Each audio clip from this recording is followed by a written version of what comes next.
A failed hero turns into a monster after getting attacked by a parasite but pretends to be normal. Kafka lives in a world where monsters named Kaijus are a constant threat to humanity. But mankind has learned to live with this issue and have created a special force to deal with these monsters. One day another kaiju appears out of nowhere from the sea and attacks the port, threatening the city with floods, while an emergency announcement is released for people to get in the underground shelters for their safety. The monster turns out to be a 60-meter-tall behemoth who causes destruction in the entire city as he walks through the building, while the people of the area could do nothing but watch helplessly.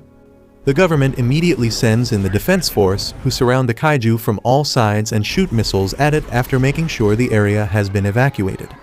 This entire sequence is televised all over the country, where people watch it online and wonder which division will fight the monster this time. It's the special forces from the 3rd Division that get mobilized this time, and a couple of soldiers emerge from the chopper with special weapons and dive down on the nearby buildings. The kaiju continues to destroy anything that comes in his way. But now the 3rd Division lays down suppressing fire, distracting the monster and injuring it, while some of them run directly at the beast, shooting at it while dodging its deadly attacks with ease. Taking advantage of this distraction, their team leader, who was ready with a hand cannon, shoots a blast at the kaiju, hitting it directly in the heart, taking its life in an instant. The kaiju bubbles up and explodes into a bloody mess, while the team leader watches as blood falls all around her. Later that day, Kafka looks at the mess through binoculars while eating his lunch, thinking about how much work they will have to do to clean everything up. Meanwhile, the citizens are cheering for the 3rd Division as they eliminated the kaiju with 0 casualties and in a very small amount of time. Kafka arrived at the location, looking at the giant crowd as they cheer for the defense group while no one pays any attention to him as he walks past them towards the dead monster. This is because he is a cleaner whose job begins after the battles are over and they do all the dirty work, while the people who create all this mess are celebrated as heroes. He climbs on top of the carcass and starts dissecting the beast into smaller pieces to clean everything up, while a drone comes over to collect some of the samples. He asks his fellow mates to get him a heated chainsaw, when he notices that one of the newbies was trying to hoist up the intestine of the monster, which is very dangerous. He shouts at the man to back off immediately, but it was too late as the intestine ends up bursting, and the man ends up getting hurt in the process. Kafka immediately comes down and runs towards him and applies first aid as he has seen these injuries before and knows how to deal with them. He then looks at the remaining carcass and wonders about how the hell are they going to clean everything within a week. But before he could do anything, his supervisor tells him that he is needed to attend a different part of the kaiju, which turns out to be the intestines, which is the most dangerous and dirty part of the job. Regardless of how much he hates this work, Kafka gives his all and dives headfirst into the intestines to clean it up. Later that night, he returns back to his room, which is pretty dirty for a guy whose entire job is cleaning things up. He tries to get the smell of the intestines out of his nose, but after failing to do so, he notices the program on the TV showing the leader of the 3rd Division known as Mina, who is so incredibly talented that just at the age of 27, not only did she become the captain of her division, but has also slayed close to 100 Kaijus. This makes Kafka remember his past, as it turns out that Mina and him were childhood friends who once made a promise to each other that they will eliminate the Kaijus from the earth as they overlook the death and destruction caused by them. He snaps back to reality as the reporter claims that her popularity has made her a very strong candidate to become a future commander of the defense forces. He shuts the television as it was getting too depressing, but he reminds himself that cleaning is also a very important job, and because of his job, he is able to live in a decent apartment and eat whatever he wants to eat. The next morning, he heads back to work when his colleagues call him over to introduce a new part-time student that is going to intern with them. He tells Kafka that this kid is named Ikai and has the dream of becoming the member of the defense force, which is coincidentally the same dream that Kafka had when he was younger, but he eventually gave up on his dream and is now a veteran in the cleaning industry. Kafka turns around embarrassed and starts shuffling through his locker when Ikai asks why did he abandon his dream. Kafka replies that he tried his best, but there is always someone that will be better and one step ahead, and also claims that Ikai will understand that as he grows older. To his surprise, Ikai straight up tells him that he will never give up on his dream and moves away to get changed, while Kafka thinks about how he would have looked bad no matter how he replied to that question.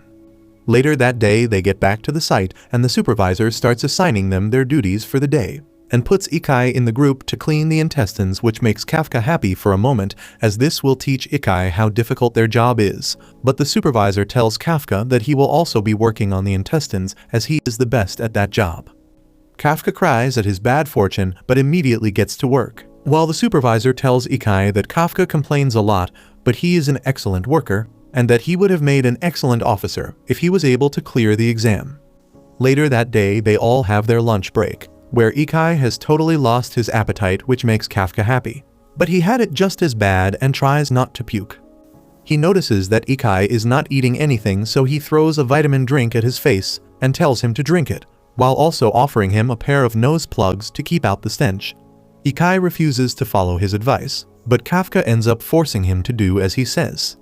Later that day everyone finishes up their work and leaves, while Kafka does one final check, noticing that the worst parts have been cleaned. Ikai arrives behind him and thanks him for helping him throughout the day, as without him, the day would have been much harder. Moreover, he tells Kafka that the age limit for the Defense Force exams have been relaxed to 33 years, and even though it is none of his business, he thinks that Kafka should try reappearing in the exam. After that Ikai begins leaving, but Kafka stops him to say that he is a good kid, embarrassing Ikai. But suddenly a kaiju appears right behind him from the ground, and would have killed Ikai, if not for Kafka, who risked his life to push him out of the way. They both fall over to the ground, injured, when Ikai tries to get up but is swatted aside by the monster.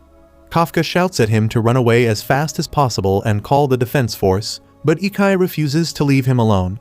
Kafka tells him that he can never be in the force if he dies here, which convinces Ikai to call for help, while Kafka grabs a rod and with a smile on his face distracts the monster while running away. He runs through the deserted streets littered with broken buildings from the last attack, while the kaiju follows at full speed and would have killed him, but Kafka enters a narrow doorway where the kaiju is unable to follow. Kafka runs straight ahead without looking back and jumps out of the window, getting slashed on his face, when he suddenly remembers how Mina was sad because a cat she knew died in the attack. But Kafka tries to cheer her up, and later they both make a promise with each other to join the defense forces together and eliminate all the kaijus from the face of the earth. He snaps back to reality and wonders where it all went wrong, while the monster starts gaining up on him. Kafka decides to take a stand and makes a plan to attack the legs, but the kaiju is way too fast and strikes at him before he could react, throwing up in the air as his entire life flashes in front of him. He falls to the ground, while the kaiju smashes his leg with its hand, leaving Kafka no choice but to accept his fate and die.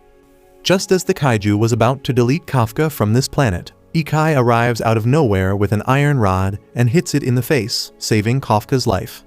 Kafka shouts at him to run away, but Ikai claims that he has notified the defense group already, and claims that he could never become an officer if he can't even save someone's life.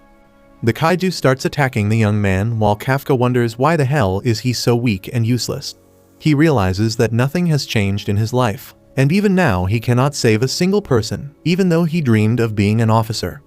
Just as the kaiju was about to end both Kafka and Ikai's life, a white tiger appears out of nowhere and starts attacking the monster, causing it to explode and die on the spot.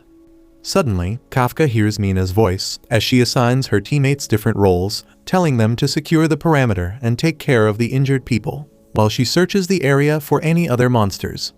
Kafka ends up losing consciousness and wakes up in the hospital at night, where he thinks about how Mina has achieved her goal and reached at a position where Kafka can never even think to follow her. He was feeling miserable when Ikai calls his name and he realizes that he is not alone. Ikai thanks him for saving his life and telling him to run away, before claiming that he thinks Kafka should really try to be a defense force officer, as he would be really good at that job. Kafka thinks about it, and with a new sense of inspiration, he decides to appear in the next exam for the defense force when he suddenly notices something weird flying around. Before he could scream about the kaiju in his compartment, the monster rushes in and lodges himself deep into his throat, muffling his screams, as Ikai realizes that something is wrong and rushes to check up on him. To his absolute horror, Kafka looks at himself in the window, only to realize that he has been turned into a kaiju himself. He screams at Ikai that he is Kafka, while Ikai is too stunned to say a word, but an old man from the hospital spots them, and immediately starts calling the defense forces while Kafka worries about how to save his life.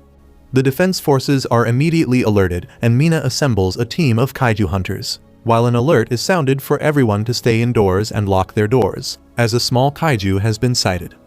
Back at the hospital, Ikai can't believe what he is witnessing and wonders whether Kafka got devoured by a kaiju, but it becomes immediately apparent that the kaiju is none other than Kafka. The old man who saw everything starts freaking out while Ikai tells Kafka that they need to make the old guy understand that they will not harm him. To do this, Kafka decides to try and smile, but the old man gets a heart attack just looking at his hideous face and lies down on the ground, shaking with fear.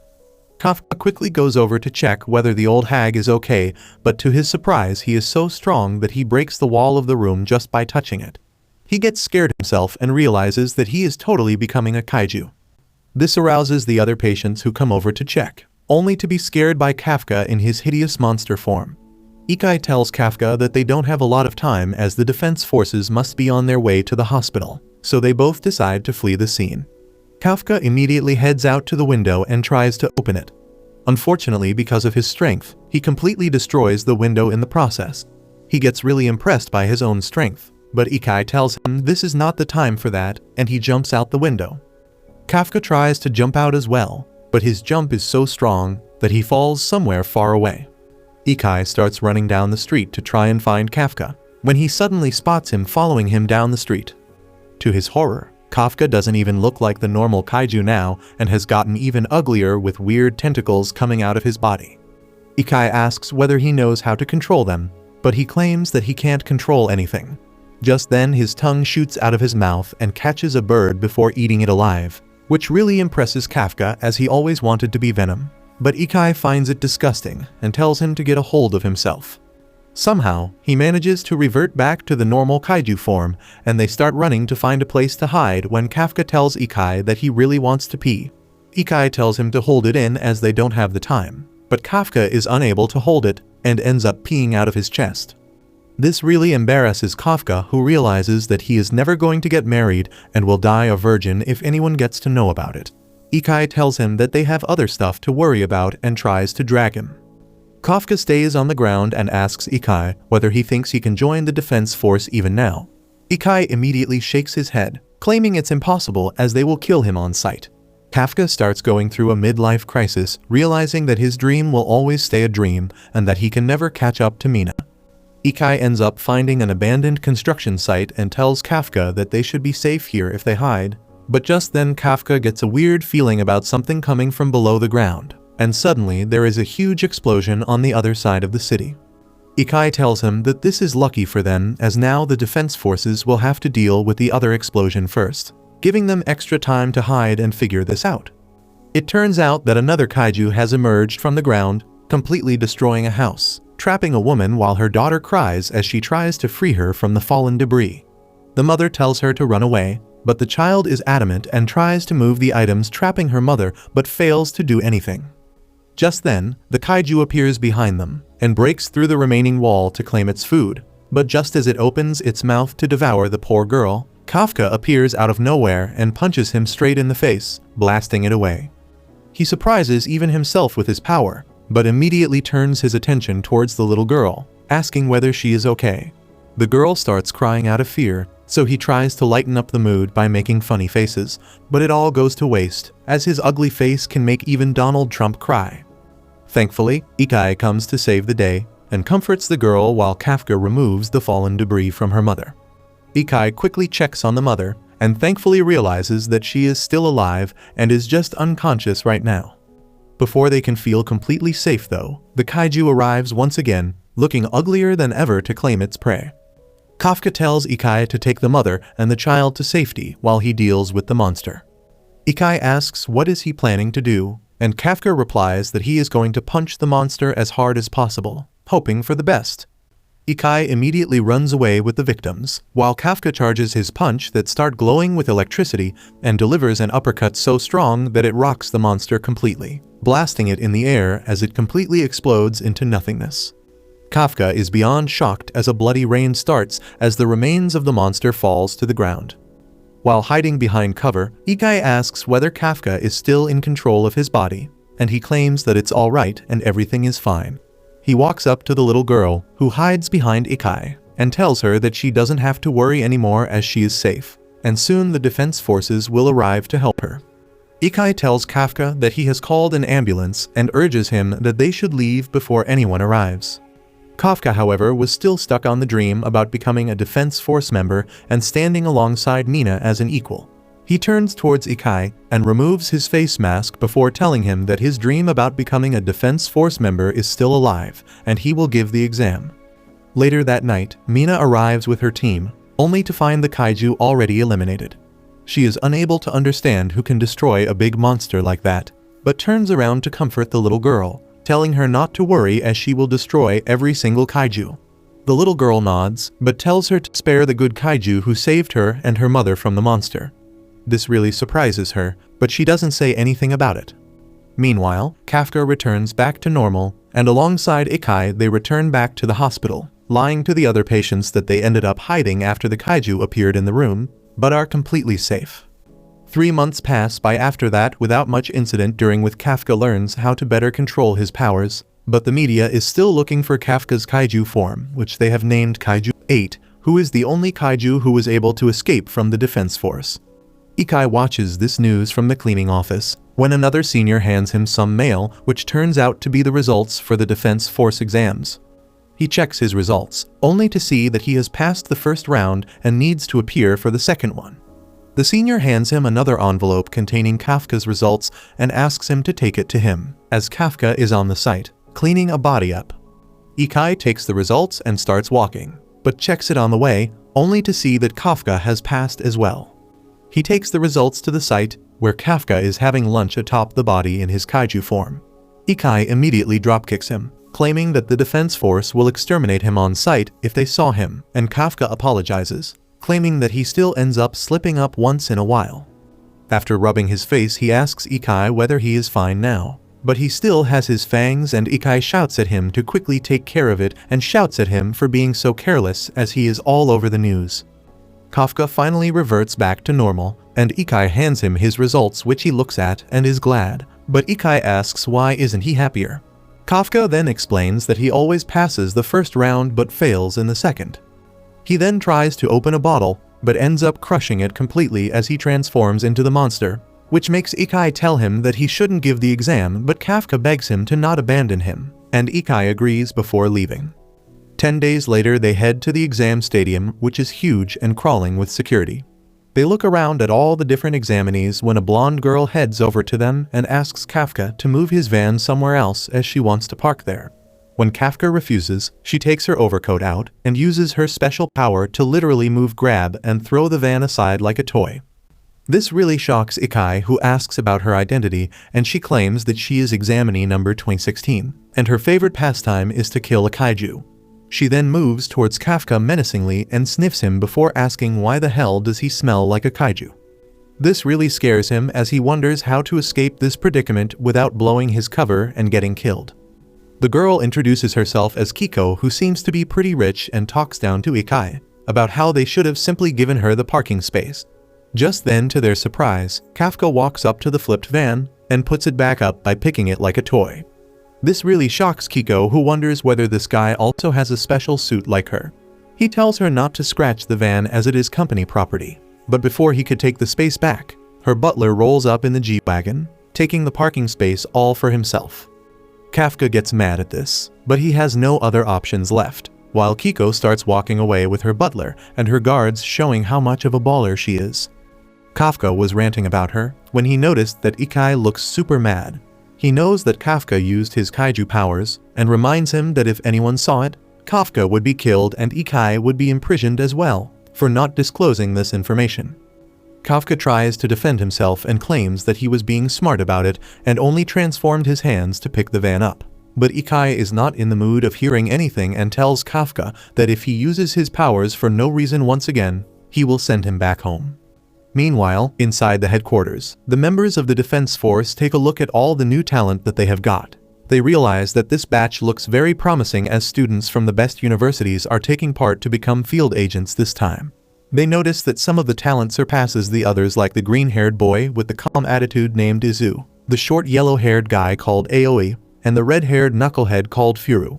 But even after all of them, The most promising of these students are Kiko, who is only 16 years old, but graduated from California's best university after skipping a lot of grades because of her innate talent. Everyone's eyes seem to be at her as she walks up to Kafka and asks whether he even knows who she is or how strong she is. Kafka is a dumbass who doesn't know anything but ends up challenging her, claiming that he will get a better score in the tests. Both Ikai and Kafka discuss a game plan for the exam as none of them are particularly good at the written tests, so they need to score as many marks as possible in the physical exam. The exam starts and Kafka, who thought it would be a cakewalk for him considering he does hard physical labor every single day, finally realizes why people hate working out as he is forced to do soldier crawls, pull-ups, running circuits and etc., which totally drains him out and he falls to the ground exhausted by the end of it. The results arrive and he only gets a measly 219 rank out of 225 examinees, making him bottom of the barrel. Meanwhile, Kiko walks up to him and shows him that she got rank 5 and asks whether he still wants to keep his bet. He tells her that he will never back down against a spoiled brat, which pisses her bodyguards out and they beat it out of him immediately. Later, they all head towards the next phase of the exam, which Kafka is very excited about because Ikai told him that phase 2 of the exam has been cleaning and disposing of kaiju bodies for the last 2 years continuously. This makes him really happy because he is one of the best at this job, and can score really highly in this exam, giving him a fighting chance against these talented people. Soon, the vice captain of the 3rd Division arrives in front of them styling a bowl-cut hairstyle and introduces himself as Hoshina. He tells them that the next part of the exam is going to be very fun, and opens a gate behind him. Kafka watches with eager eyes as he waits for the announcement to wear kaiju disposal suits and clean some bodies. But to his absolute horror, the next test turns out to be kaiju elimination. He looks at Ikai annoyed, but Ikai claims that they must have changed it this year recently, and he can do nothing about it. Hoshina explains how the test is going to operate, while one of the Kaijus runs up at him from behind, scaring Kafka, who falls to the ground, but before it could reach Hoshina, the barriers come down and blocks him, while the guards aim their guns at the monster, ready to shoot. Kiko starts laughing at Kafka for being such a coward and moves inside. They are taken inside a room where they are given a special suit that all kaiju hunters wear. They all start putting the suits on, while Hoshina explains that this suit is their best weapon against the monsters, as it is made by the materials obtained from a dead kaiju. It also has a special property of boosting the strength of the person wearing it, which is very important in a combat situation. Ikai puts his suit on, and to his surprise, the suit immediately gets fitted to each and every muscle of his body as if it was the venom. He realizes that he is not only wearing the suit, but the suit has basically become integrated with his body. Hoshina announces that the suit can take out the latent power of a person known as the combat power, which shows them how much strength they have and how synchronized they are with the suits. He announces some of the best numbers of this batch, and Ikai is the first one with 8% combat power, Izu with 18%, Aoi with 15%, and Furo with 14% combat power. Hoshina tells them not to worry as even after rigorous training, it is only around 20%, and usually they are lucky only to get one student that has over 10% combat power. Suddenly the girl wearing the glasses gets shocked and tells Hoshina that Kiko has 46% combat power. This really surprises Hoshina as he realizes she is already on the level of a platoon leader right now, and has set a record for having the highest combat power that they have ever seen in a newbie. Ikai seems to be bothered by his low power, but Hoshina tells him not to worry as even 8% is impressive, and they only need to worry if they get 0%, which he has personally never seen before. Suddenly, the Four Eyes claim that Kafka has 0% combat power. This totally cracks Hoshina up as he watches Kafka trying his hardest to draw out any combat powers. He starts rolling on the floor laughing, asking Kafka whether he has constipation, while a red-faced Kafka starts sweating at the thought that he is probably going to fail the moment the test starts. Kiko seems to be annoyed as she wants to see the power Kafka showed her in the parking lot, but there is no time for it as the final test starts.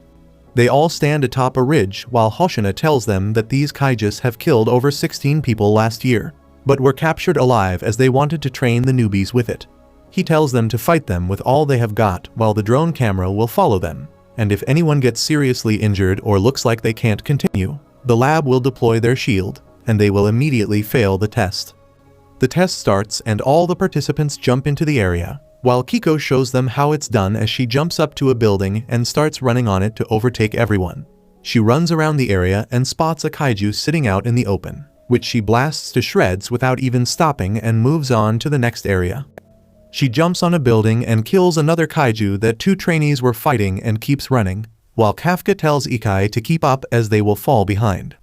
Ikai looks back and tells Kafka that he is the one lagging, but Kafka tells him that without the power of the suit, the guns are really heavy and hard to operate. Ikai asks what should they do as they clearly don't have much firepower to match the stronger participants.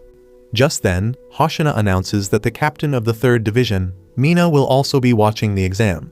This reminds him of the promise he made to her all those years ago, and he decides to keep trying no matter what. He tells Ikai that they are being followed by drones individually, which means that apart from killing kaiju, the force is also looking for adaptability and teamwork, which they can show by being good supports. He throws away his rifle and takes out his handgun and starts running towards the action. He finds Izu's group struggling to kill a kaiju when suddenly Kafka notices the hooves on its fingers. This reminds him that he has cleaned and disposed of this kaiju before and knows its weaknesses. He immediately takes out his flashbang and decides to play some CSGO as he throws the grenade without warning his teammates. The flashbang explodes, and it immediately causes a lot of pain to the monster and stuns it. Kafka explains that this kaiju can't see well, but has excellent hearing. He then turns towards Izu's group, who is also confused, and tells them to target its belly as it is the weak spot of this monster. Izu seems a bit skeptical, but follows the advice and shoots it down in the belly, killing it immediately. He thanks Kafka for his help, who starts running towards the other end to find some more action, when suddenly another kaiju emerges and hits him square in the body, injuring him as he falls down to the ground. Ikai has no idea what to do, while the 4 eyes in the lab tells Hoshina that Kafka's internal organs have been damaged and he has multiple fractures. Hoshina tells him to ready the shield, but Kafka is not ready to give up as he tries his best to get up and face the beast. The kaiju runs up to him and gets ready to finish him off, when suddenly it gets shot at and is destroyed immediately. The shooter turns out to be Kiko, who tells him that she wants to see his true strength and walks away. Ikai immediately goes near Kafka, who realizes that his leg is completely fractured. Hoshina tells him that his vitals are damaged and that he should drop out of the test for his own safety. But Kafka is not done yet and manages to somehow stand up as he thinks about how everyone else always surpasses him. He screams that he is not going to lose this time, and to everyone's surprise, his combat power goes up by 0.01%, which makes them realize that maybe this guy can still pull it off. Everyone is surprised that Kafka stood up despite a broken foot, and Hoshina warns him that he is allowed to continue, but if it looks like his life is in danger, he will forcibly make him drop out the next time. Kafka tells Ikai to ignore him and head on ahead, but he says he will support him because they make a good team. Kafka takes his hand and climbs on his shoulders so that they can move forward.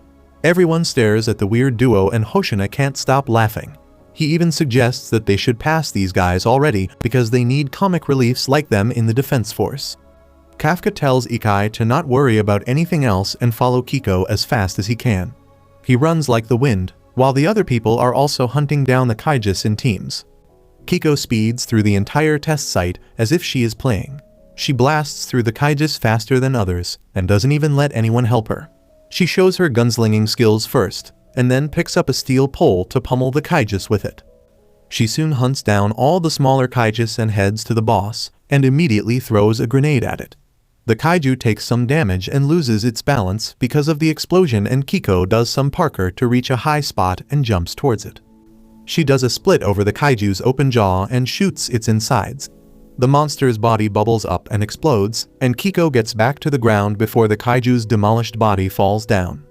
The proctors are impressed, and 4 Eyes tells everyone that the test is complete and they can begin heading back now.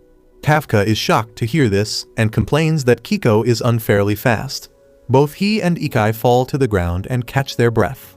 Meanwhile, Hoshina and Mina are impressed by Kiko's abilities because no one retired and the casualties were kept to a minimum thanks to her. Hoshina says that this was to be expected of their director's only daughter, and she will surely become a ray of hope for the country in the future. Meanwhile, Kiko is satisfied with her flawless performance, and after catching her breath, she decides to return to rub her achievements on Kafka's face. However, just as she turns around, A mysterious figure appears behind the smoke screen. It turns out to be a human-sized kaiju, and before Kiko can react to it, it shoots her through the heart. On the other hand, Kafka and Ikai think they only have to wait for results now, when suddenly, they hear other participants screaming. They turn around and see the Kaijus they just killed rising up and mutating into something much more powerful. Everyone panics and Ikai suggests Kafka to get out of the place, but he suddenly hears the voice of Kiko groaning from pain and bleeding out. She somehow managed to save her life by focusing the entire shield over her heart. But her troubles are far from over, as the large kaiju she just defeated has also come back to life thanks to the mysterious mushroom kaiju.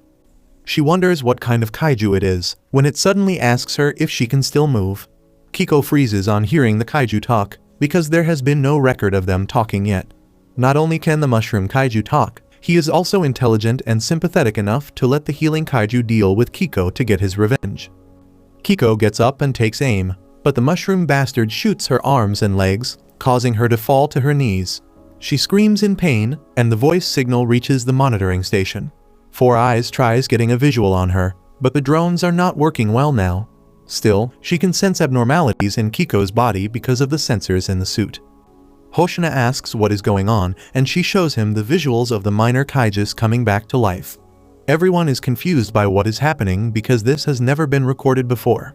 Four Eyes gets a reading of the revived large kaiju and says that it has a fortitude rating of 6-4, which means it has gotten stronger after the revival. Mina immediately orders her crew to deploy the shields on all the participants and tells Four Eyes to send drones to Kiko to get her the live footage. She tells Hoshina to follow her because they are the only people here who can deal with the revived kaiju. The participants are told to evacuate immediately, and they run to the shelter, but Kiko is still struggling to get up. She doesn't plan on evacuating either. She knows that if she doesn't stop the huge kaiju, a lot of people will die. She uses the special features of the suit to repair her injuries temporarily and gets back on her feet. She thinks that since she can still move, she can still fight. She yells that she needs to be perfect and takes aim, but the kaiju just slaps her away. Kiko suffers some serious injuries, and then suddenly she sees a flashback of her childhood. She had scored the perfect score in her school examination, and her friend was happy for her. Kiko herself was proud of her achievement, but then her friend's father came to pick her up. On seeing the bond between the father and daughter, she felt envious. She heard the parents of all the students who had come to receive them and cheer them on, and felt lonely. Only her butler came to greet her, and told her that her dad would be pleased with her results. Kiko put on a cheerful face in response to the butler's words, but at night, her dad said that no one cares that she got a perfect score because taking time to celebrate small victories makes one complacent. He told her to immediately start working towards her next goal if she achieves something, because she needs to be perfect for the sake of her family and her country. Those words of her stern and emotionally distant father motivate Kiko to keep moving and fighting despite her injuries, but she gets bitch-slapped by the kaiju yet again. She tries to get up once again, but this time, she cannot manage to do that. Kiko drops her gun, because her arm has been broken and twisted into Tetris shapes. She screams in pain, while the kaiju regrows its destroyed horns and begins charging energy in them. Four Eyes in the control sees this through the drones, and she immediately informs Mina and Hoshina that the kaiju has regrown its offensive body parts that they cut out. Hoshina panics and hopes that they make it in time. Meanwhile, the kaiju gathers its energy between its horns to attack Kiko, who has accepted her fate. She apologizes to her dad for not being perfect till the end and starts crying. In the meantime, the kaiju has fully charged his energy ball, and he shoots it towards Kiko. However, before it can hit her, Kafka comes before Kiko and tells her that she did a great job.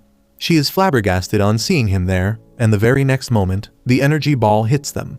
It causes huge destruction in the area surrounding them, but Kiko is completely safe, because Kafka blocked the impact by turning his arms into kaiju form. He transforms his whole body into kaiju form and tells Kiko to leave the rest to him. On the other hand, the rest of the participants are evacuating the test zone, and Ikai is worried about Kafka, who disappeared when the Kaijus began to revive. Ikai knows that Kafka will transform into a kaiju to save Kiko, even if it means that he will risk getting killed by the defense forces. Back at Kafka's location, Kiko can't comprehend what she is seeing, and then Kafka leaps towards her. She freaks out, but he just wants to beg her to not rat him out to anyone. In the background, the giant kaiju has begun charging another energy ball, and it shoots it towards Kafka, who simply flicks it away to the border of the test zone. Kafka tells Kiko that he will explain the details to her later, and she should just relax right now because it won't take him more than a couple seconds to deal with the kaiju. He begins channeling his strength, and the readings are recorded by the drones. Four Eyes can't believe that a new kaiju has appeared on the scene, and on top of that, its fortitude ranking is an unbelievable 9-8. She can't confirm it with visuals, but reports it to Hoshina, who thinks that the sensors malfunctioned because of the explosion. Because if there is a kaiju with a fortitude rating of 9-8, then it is the strongest kaiju humanity has ever seen. Back at the battle site, Kafka is ready to destroy the giant kaiju in one hit.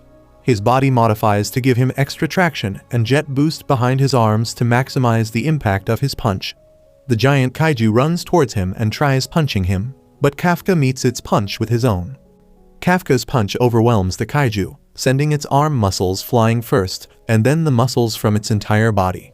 The kaiju is blown to smithereens, and when the dust clears, only its two hind legs are on the ground, while everything else falls from the sky as the rain of blood and body tissues.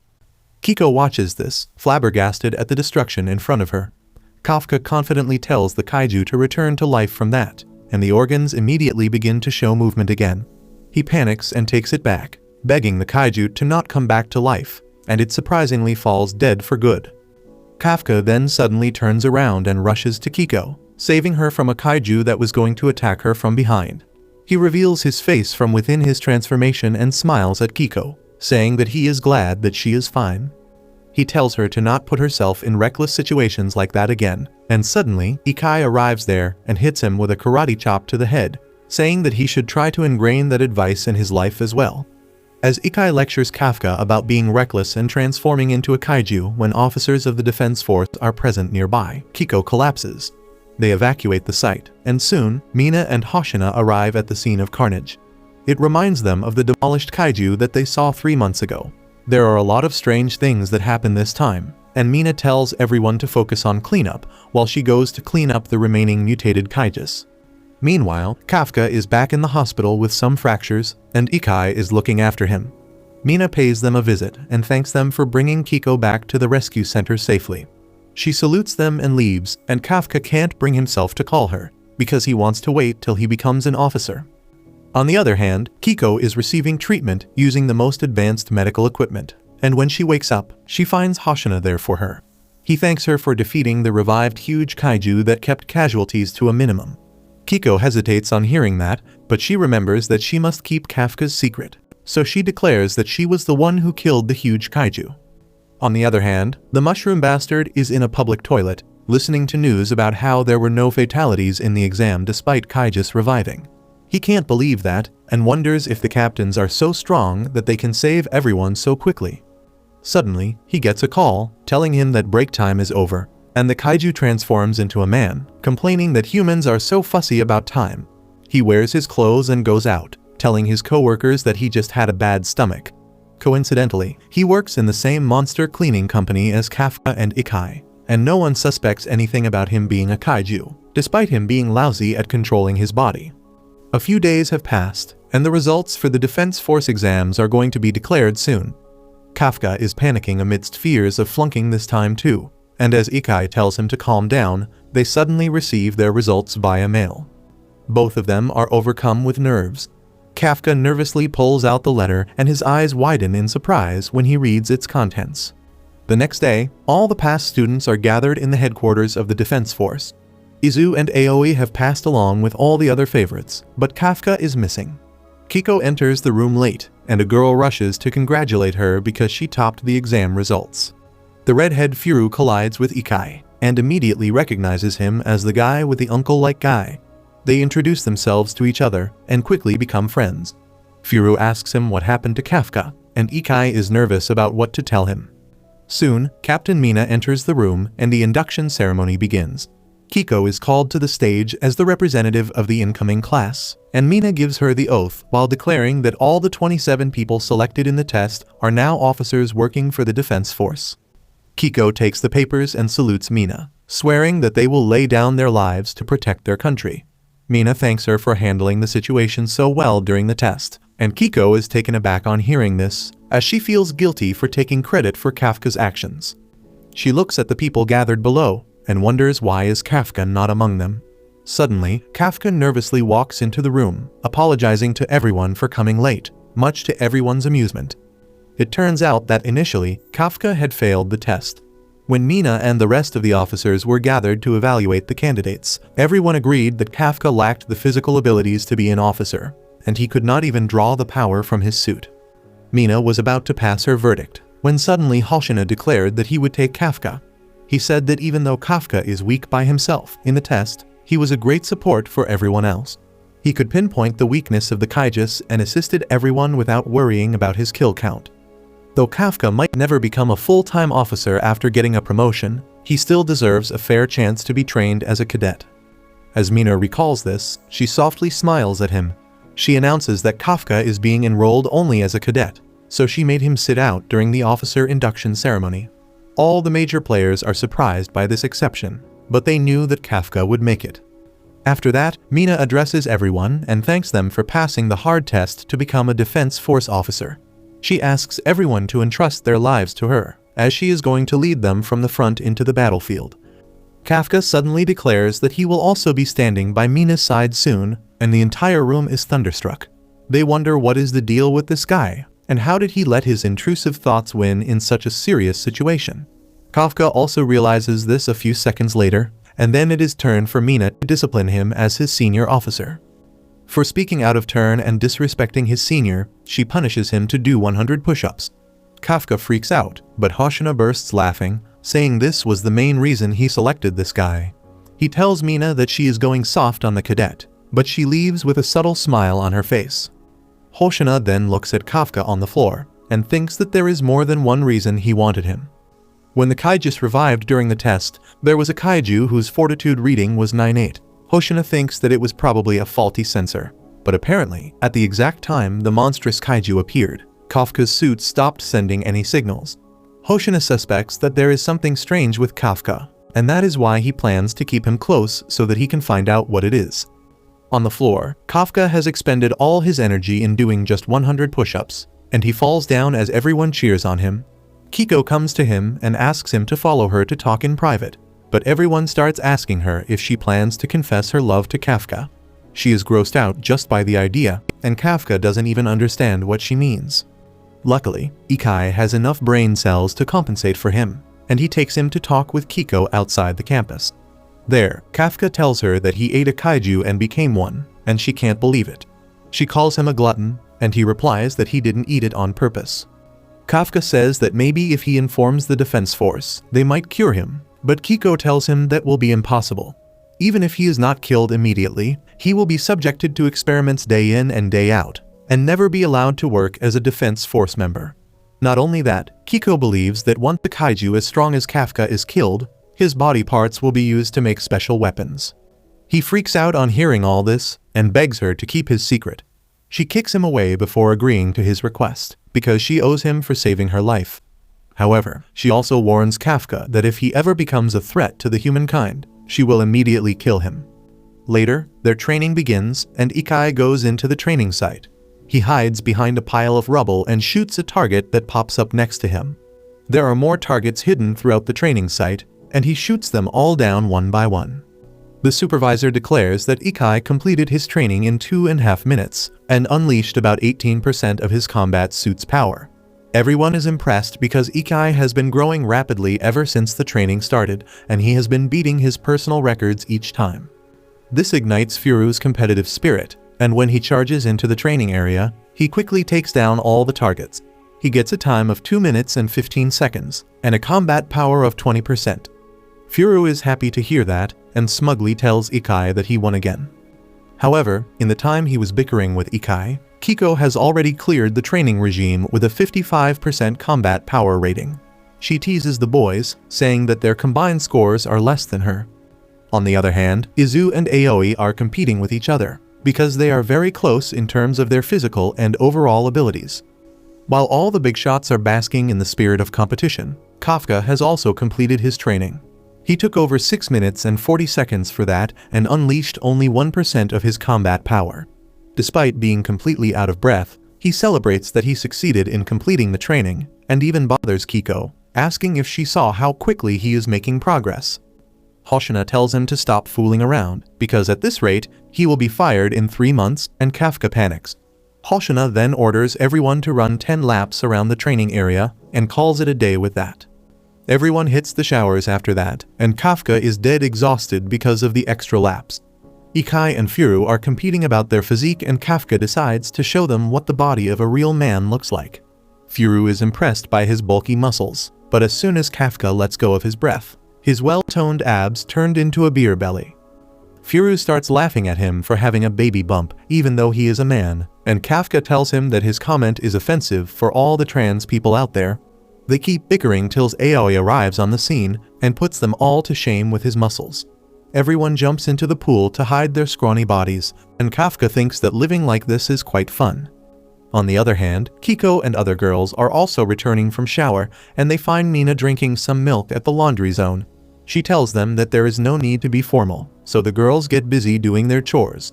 Kiko puts her clothes in the washing machines, but she can't stop staring at Mina's well-toned muscles. Mina notices her, and the flustered Kiko asks her what kind of training she did. She gets up and decides to show Kiko the basics of her training routine. Back in the boys' bath, Furu reveals that he always wanted to join the defense force ever since the day Mina saved him from a kaiju during his middle school era. He claims that she has been his idol ever since, and he wants to become like her.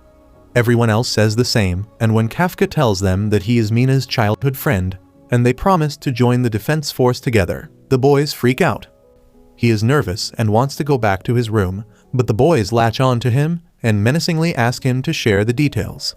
Their training continues after that, comprising both physical exercises and strategy training regarding how to fight Kaijus. They bicker with each other and compete to become better. Kafka puts his all into becoming stronger, but despite that, he is still the weakest in the group. However, everyone supports him to do his best. One night, as everyone is sleeping, Kafka gets out of his room to study because he knows he needs to work harder than others. Hoshina finds him there, and though Kafka is initially shocked, he tells him that he can't afford to get fired. Hoshina knows that Mina is the reason behind Kafka's motivation, and he doesn't hesitate in affirming it. He says that he promised he would fight by Mina's side, and Hoshina asks if he wants to take his position as her vice captain. Kafka says that he will try his best to do that, and though Hoshina is pissed, he gives him the key to the study room so that he can try his best. Kafka thanks him, but Hoshina suddenly advises him to stop being so close to his fellow officers, because anything can happen to anyone here. Suddenly, an emergency alarm sounds and everyone wakes up, realizing it is not a drill. Hoshina tells Kafka that this is what he was talking about, and then asks him to get ready, because it is time for his first mission. It is 3 in the morning, and Mina has called an emergency meeting to discuss the threat at hand. The Four Eyes tells her that the evacuation of the citizens began 15 minutes ago. The epicenter of the kaiju attack is in the Sagamihara area, and the defense force and military are helping the panicky citizens evacuate. The military has also set up a temporary base at a local supermarket, and they are constantly keeping eyes on things. Four Eyes tells Mina that the kaiju has probably entered its breeding phase, which must be the reason it emerged from the ground so abruptly. Not only that, a large number of smaller kaijus have popped up all around it. Mina comes up with a strategy to defeat the big kaiju herself, while leaving the smaller ones to her team. She also sets up a sniper post from which they can easily keep track of the kaiju movements and neutralize them from a distance. She wishes her teammates all the best and salutes them, and they salute her in return. Soon, armored trucks are deployed, with Hoshina personally leading the new recruits into the battle. While everyone is a little nervous, Kafka is worse off than everyone, and he starts vomiting because of his anxiousness, grossing everyone out. Meanwhile, the anti-kaiju artillery battalion has stationed themselves and aimed missiles at the giant kaiju. Hoshina's team is at Point E, which is the designated sniper post. Kafka is feeling better now, but the sight of the gigantic walking mushroom-like kaiju makes him quite worried. The giant kaiju spews out its spores, and then generates tons of smaller mushroom kaijus. Hoshina tells his team that their role is to deal with the tinier monsters, and make sure that they don't go out of the neutralization zone and enter important facilities. Since his team is made up entirely of new recruits, they are positioned at last, and thus they are also the last line of defense. He tells everyone that their scores in the practical training don't matter here, and asks them to show what they are made of. Furu loudly yells to let out his excitement, and that creates a wave of all the boys yelling in unison. Ikai calls Kafka, saying that it is the moment of truth, and he agrees, because this is his chance to prove his abilities in the battlefield and avoid getting fired. He is nervous, but also equally excited, and Ikai tells him that they will make sure that their first mission is a grand success. Soon, the smaller Kaijus enter Zone E, and all the recruits jump from the building to face them.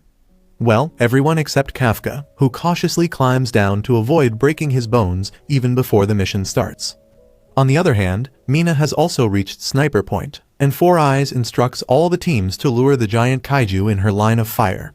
The artillery unit fires its rockets at the giant kaiju first, and then the aerial forces open fire too. That causes the kaiju to change its direction away from the rockets. Meanwhile, Kafka and others are waiting for the smaller kaijus to show up. Kafka feels confident and thinks that he can manage to unleash significant combat power from his suit. But while he is doing that, a kaiju comes there and sends him flying into a garbage dump. Kiko yells at him to stay behind because he can only command 1% of the suit's power. Suddenly, their seniors begin cursing their luck because they are stuck taking care of the newbies. This pisses Kiko off, and she instantly blows the head of one kaiju with one shot. She begins her onslaught, absolutely demolishing the kaijus, much to the shock of the arrogant senior. Kafka also gives her a thumbs up, and while Kiko tries to act like it doesn't matter to her, her suit clearly detects an abnormal increase in her heartbeat. On another location, Team F manages to bring a kaiju down to its feet, and Furu blasts its head off. He tries showing it off to Ikai, but when he turns around, he is shocked to find that Ikai defeated a kaiju by himself.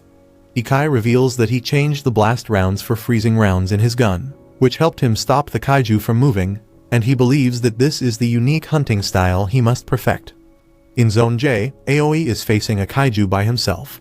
He dodges its attack and then starts shooting it, rapidly destroying its entire body. Izu also tries to shoot down some smaller kaijus, but either they are too fast or he has learned shooting from stormtroopers.